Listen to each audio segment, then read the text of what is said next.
Assalamualaikum warahmatullahi wabarakatuh. Selamat datang pada video pembelajaran mata kuliah karakter building. Untuk materi pertama kita hari ini adalah mengenal diri sendiri.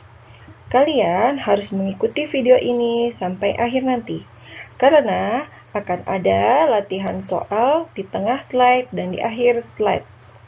Mengenal diri sendiri sangatlah penting, karena mengenal diri sendiri adalah kunci dalam pembentukan karakter. Mengenal diri sendiri juga merupakan gerbang agar seseorang sukses dalam berkarir, berumah tangga, dan bermasyarakat. Hal ini diperjelas oleh seorang tokoh yang bernama Socrates. Socrates mengatakan, mengenal diri sendiri adalah awal mengenal kebenaran. Socrates mengistilahkannya dengan sebutan Gnotischauten. Orang perlu mengenal siapa dirinya yang sebenarnya, sehingga ia dapat mengenal kebenaran. Beberapa kutipan pun mengatakan bahwa kebenaran itu merupakan kacamata atau frame yang membuat orang mampu berkomunikasi dengan orang lain secara otentik, tanpa kepalsuan dan tanpa topeng. Orang yang telah mengenal dirinya akan mudah mengenal orang lain, karena mereka akan mampu memahami orang lain dan mampu menyesuaikan dirinya dengan berbagai gaya orang yang berbeda. Jadinya, orang yang dapat mengenal diri sendiri adalah orang yang cerdas secara personal. Mengenal diri berarti meliputi memahami kekhasan bentuk fisiknya, kepribadiannya, watak, dan temperamennya, serta mengenal bakat-bakat alamiah yang dimilikinya, serta punya gambaran atau konsep yang jelas tentang siapa dirinya dengan segala kekuatan dan kelemahannya. Beberapa manfaat ketika kita mengenal diri sendiri antara lain, yang pertama, kita dapat mengetahui peran kita dalam kehidupan. Seseorang dapat mengenal kenyataan dirinya dan sekaligus kemungkinan-kemungkinan serta diharapkan mengetahui peran apa yang harus kita mainkan dan wujudkan.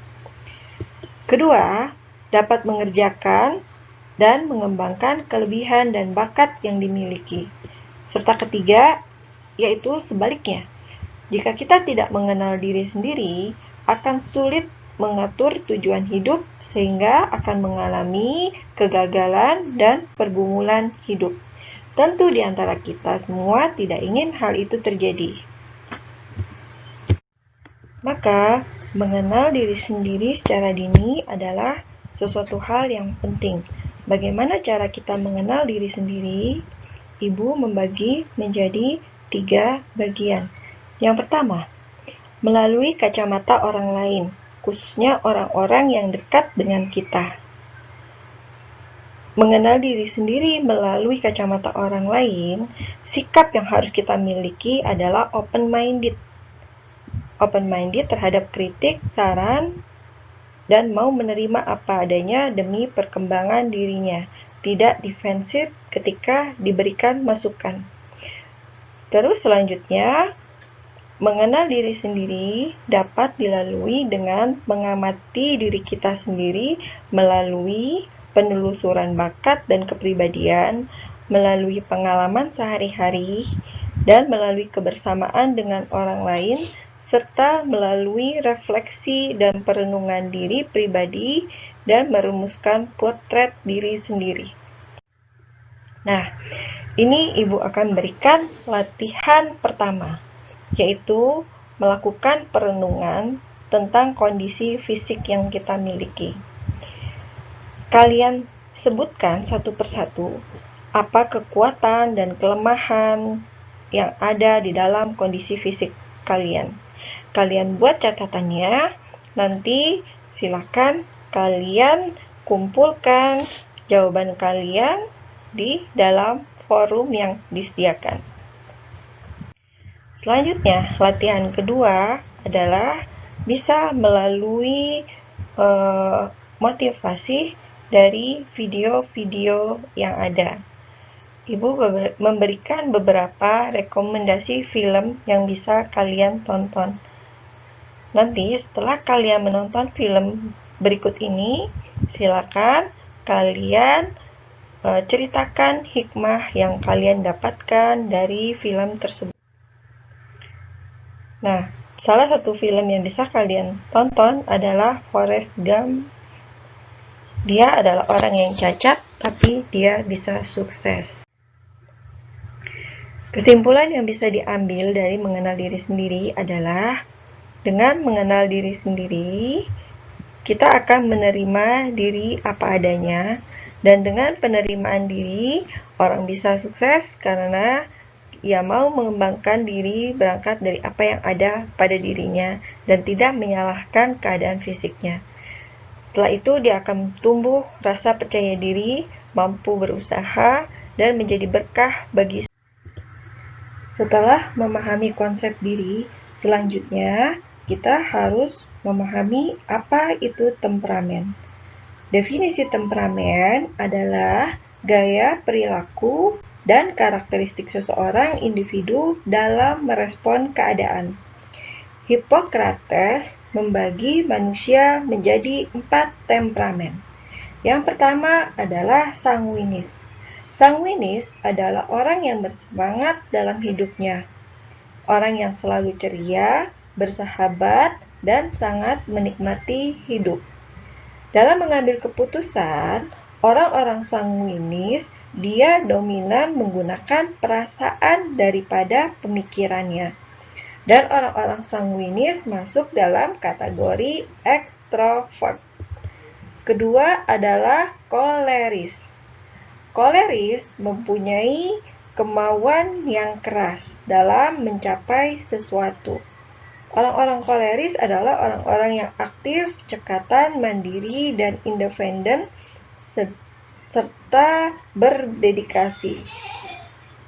Kelemahannya tidak mudah simpati kepada orang lain dan tidak mudah mengekspresikan perasaannya kepada orang lain serta tidak peka terhadap orang lain. Jiwa kepemimpinannya kuat, dan orang koleris sama dengan orang sanguinis masuk ke dalam kategori orang-orang ekstrovert, tetapi tidak sedominan orang sanguinis. Ketiga adalah melankolis. Melankolis adalah orang yang memiliki jiwa seni yang kuat, analitisnya sangat bagus, perfeksionis, dan sensitif serta rela berkorban. Orang melankolis masuk ke dalam golongan orang-orang introvert. Tetapi ketika sedang mengalami sukacita, ia bisa menjadi ekstrovert. Dan yang terakhir adalah plekmatis.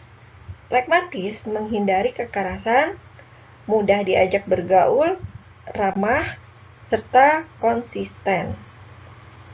Namun, pada kenyataannya, orang tidak hanya memiliki satu temperamen saja. Sering ada perpaduan antara sanguinis dan koleris, sanguinis dan melankolis, sanguinis dan plekmatis, koleris dan sanguinis, koleris dan melankolis, dan masih banyak perpaduan di antara dua temperamen yang ada. Untuk mengetahui kita termasuk tipe kepribadian yang mana, untuk di pertemuan selanjutnya kita akan melakukan tes kepribadian. Kepribadian, watak, dan temperamen. 3 istilah yang selalu dipakai untuk menggambarkan diri seseorang. Ketiga istilah ini memang susah dibedakan, namun sebetulnya memiliki penekanan yang berbeda-beda. Kepribadian adalah organisasi dinamis di dalam individu yang terdiri dari sistem-sistem psikofisik yang menentukan tingkah laku dan pikirannya secara karakteristik dalam menyesuaikan diri terhadap lingkungan. Kepribadian lebih bersifat menetap dan dipengaruhi oleh lingkungan, pendidikan, agama, dan budaya. Sedangkan watak adalah totalitas dari keadaan-keadaan dan cara bereaksi jiwa terhadap perangsang. Watak biasanya digunakan untuk menilai seseorang yang berkaitan dengan norma-norma. Watak dibagi menjadi dua, yaitu watak yang dibawa sejak lahir dan watak yang diperoleh. Dan yang ketiga adalah temperamen. Temperamen adalah kumpulan sifat seseorang yang diperoleh sejak ia lahir. Penjelasan temperamen sudah kita jelaskan di slide awal. Selanjutnya adalah mengenal bakat. Pengertian bakat antara lain, bakat merupakan potensi yang dimiliki oleh seseorang sebagai bawaan sejak lahir. Bakat adalah kemampuan khusus yang memungkinkan seseorang memperoleh keuntungan dari hasil pelatihannya sampai suatu tingkat tinggi. Bakat masih harus diwujudkan dengan cara kita menggali dan mengembangkan. Dan bakat merupakan karakteristik unik setiap individu. Howard Gardner dalam bukunya Sang Juara membagi kecerdasan manusia menjadi 8 bagian, yang terkenal dengan istilah multiple intelligency. Kecerdasan yang pertama, yaitu kecerdasan linguistik dan verbal. Kecerdasan ini adalah kecerdasan yang dimiliki seseorang dalam merangkai kata, baik tulisan maupun lisan. Pilihan karir yang dapat dilakukan oleh orang-orang yang cerdas secara linguistik adalah menjadi penulis dan menjadi motivator. Orang-orang yang terkenal atau orang-orang yang memiliki kecerdasan linguistik antara lain Terelie, Andrea Hirata, dan Jamil Az-Zaini. Kecerdasan yang kedua adalah kecerdasan logika dan matematis. Kecerdasan ini adalah kecerdasan yang dimiliki seseorang dalam memecahkan soal-soal operasi matematika dan dapat berpikir secara logis. Pilihan karir bagi orang-orang yang memiliki kecerdasan logis dan matematis adalah ahli matematika, programmer komputer, serta akuntan. Yang ketiga, kecerdasan visual atau spasial. Kecerdasan seseorang dalam memvisualisasikan dan menggambar serta melukis. Karir yang bisa digeluti oleh orang-orang ini antara lain adalah arsitek, pelukis, dan desain grafis. Kecerdasan musikal. Kemampuan seseorang dalam menciptakan bentuk-bentuk musik peka terhadap ritme, nada, dan suara. Karir yang dapat digelutinya adalah sebagai penyanyi, konduktor orkestra, dan guru musik. Kecerdasan berikutnya adalah kecerdasan interpersonal. Kemampuan seseorang untuk memahami perasaan, emosi, dan temperamen seseorang. Orang-orang yang mempunyai kecerdasan ini, mereka terampil menilai dan memotivasi seseorang. Karirnya bisa sebagai psikolog, konselor, dan filsuf. Kecerdasan intrapersonal, yaitu kecerdasan seseorang untuk menyadari dan memahami emosi, pikiran, dan motivasi diri sendiri. Biasanya, orang-orang yang cerdas secara interpersonal senang menganalisis diri dan melamun. Karir yang dapat digelutinya adalah sebagai ilmuwan, ahli teori, filsuf, dan teolog. Kecerdasan kinestis, yaitu kecerdasan di mana seseorang lebih dominan menggunakan tubuhnya. Biasanya orang-orang ini adalah orang-orang yang tangkas dan terampil, senang menari dan berolahraga. Karir yang dapat digelutinya adalah bisa menjadi atlet, penari, dan aktor. Kecerdasan yang terakhir, yaitu kecerdasan naturalis. Kemampuan untuk memahami alam, termasuk tanaman, hewan, dan lingkungan. Orang-orang yang cerdas naturalis atau kecerdasan alam, mereka senang berkemah, hiking, dan sangat tertarik pada biologi dan botani.